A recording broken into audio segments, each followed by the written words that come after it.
America Iran কি সত্যি চুক্তির পথে? যুদ্ধ কি এবার থামতে যাচ্ছে? ট্রাম্পের প্রস্তাবে কি রাজি হবে ইরান?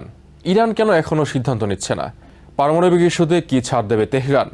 আপনারা দেখছেন TVN24 নিউজ নেটওয়ার্ক। সবশেষ আপডেটে স্বাগত জানাচ্ছি আমি শোয়েব আক্তার। ইরানের সঙ্গে গত 24 ঘন্টায় অত্যন্ত ইতিবাচক আলোচনা হয়েছে বলে দাবি করেছেন আমেরিকার প্রেসিডেন্ট ডোনাল্ড ট্রাম্প। তার ভাষ্য অনুযায়ী ওয়াশিংটন ও তেহরানের মধ্যে একটি সমঝোতা চুক্তির সম্ভাবনা এখন অনেকটাই বেড়েছে। একই সঙ্গে তিনি সতর্ক করে দিয়েছেন, আলোচনা ব্যর্থ হলে ইরানের বিরুদ্ধে আবারও ব্যাপক সামরিক হামলা চালানো হতে পারে। হোয়াইট হাউসে সাংবাদিকদের সঙ্গে আলাপকালে ট্রাম্প বলেন, ইরানকে কখনোই পারমাণবিক অস্ত্র অর্জন করতে দেওয়া হবে না। তিনি দাবি করেন, তার প্রশাসন চায় ইরান নিরাপদ থাকুক এবং সংকটের কূটনৈতিক সমাধান হোক। পাশাপাশি আগামী সপ্তাহে চায়না সফরের আগেই একটি সমঝোতায় পৌঁছানোর বিষয়ে তিনি আশাবাদ ব্যক্ত করেন। পিবিএসকে দেওয়া সাক্ষাৎকারে ট্রাম্প আরও বলেন, চলমান যুদ্ধের অবসানের যথেষ্ট সম্ভাবনা রয়েছে, তবে সমঝোতা না হলে ইরানের বিরুদ্ধে আরও তীব্র হামলা চালানো হতে পারে বলেও তিনি ইঙ্গিত দেন।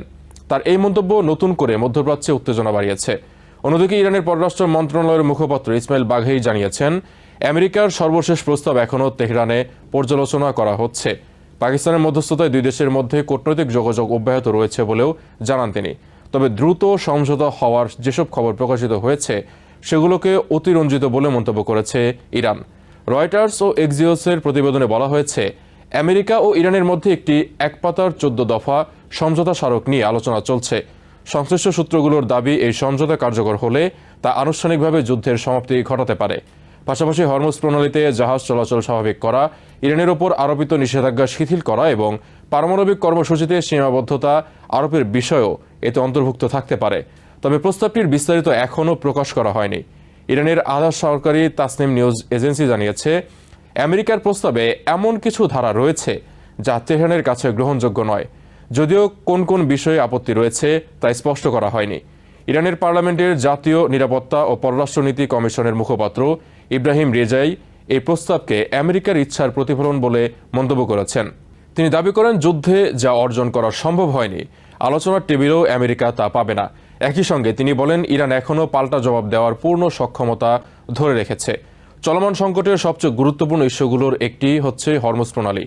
বিশ্বের প্রায় 20% তেল ও তরলীকৃত প্রাকৃতিক গ্যাস এই নৌপথ দিয়ে পরিবাহিত হয়। ফেব্রুয়ারিতে আমেরিকা ও ইসরায়েলের হামলার পর থেকে কার্যত এই গুরুত্বপূর্ণ জলপথ অচল হয়ে পড়ে। এর ফলে আন্তর্জাতিক জ্বালানি বাজারে অস্থিরতা তৈরি হয় এবং বিশ্ব অর্থনীতিতে চাপ বাড়তে থাকে।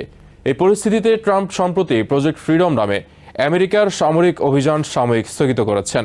এই অভিযানের লক্ষ্য ছিল হরমুজ প্রণালীতে আটকে থাকা বাণিজ্যিক জাহাজগুলোকে নিরাপদে চলাচলের সুযোগ দেওয়া। ট্রাম্প দাবি করেছেন, পাকিস্তান সহ কয়েকটি দেশের অনুরোধে তিনি এই সিদ্ধান্ত নিয়েছেন এবং আলোচনায় বড় অগ্রগতি হয়েছে। এদিকে আমেরিকার সেন্ট্রাল কমান্ড বা সেন্টকম জানিয়েছে, ওমান উপসাগরে একটি ইরানি পতাকাবাহী তেলবাহী জাহাজকে অচল করে দেওয়া হয়েছে। অভিযোগ করা হয়েছে, জাহাজটি আমেরিকার অবরোধ ভাঙার চেষ্টা করছিল। সেন্টকমের দাবি, জাহাজটিকে একাধিকবার সতর্ক করা হলেও তা নির্দেশনা মানেনি।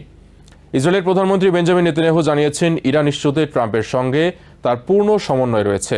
তিনি বলেন, ইরানের সব সমৃদ্ধ ইউরেনিয়াম সরিয়ে ফেলতে হবে এবং তাদের ইউরেনিয়াম সমৃদ্ধকরণ সক্ষমতা পুরোপুরি ভেঙে দিতে হবে। তবে তেহরান বরাবরই দাবি করে আসছে, তাদের পারমাণবিক কর্মসূচি শান্তিপূর্ণ ও বেসামরিক উদ্দেশ্যে পরিচালিত হচ্ছে। মধ্যপ্রাচ্যের পরিস্থিতি আরও জটিল হয়ে উঠেছে লেবানন ইস্যুতেও। যুদ্ধবিরতি কার্যকর থাকার পরও সম্প্রতি বৈরুতে হামলা চালিয়েছে ইসরায়েল। ইসরায়েলের দাবি, হামলায় হিজবুল্লাহর এক জ্যেষ্ঠ কমান্ডারকে লক্ষ্যবস্তু করা হয়েছে। অন্যদিকে হিজবুল্লাহ ইসরায়েলি বাহিনীর ওপর রকেট ও ড্রোন হামলা অব্যাহত রেখেছে।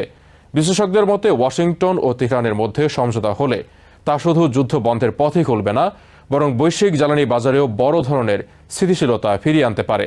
তবে পারমাণবিক কর্মসূচি, নিষেধাজ্ঞা প্রত্যাহার এবং হরমুজ প্রণালীর নিয়ন্ত্রণের মতো গুরুত্বপূর্ণ ইস্যুতে দুই পক্ষের অবস্থান এখনও অনেক দূরে রয়েছে।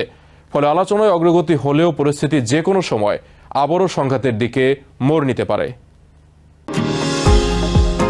নিউ ইয়র্ক থেকে সম্প্রচারিত TVN24 টেলিভিশন বিশ্বজুড়ে বাঙালির কণ্ঠস্বর।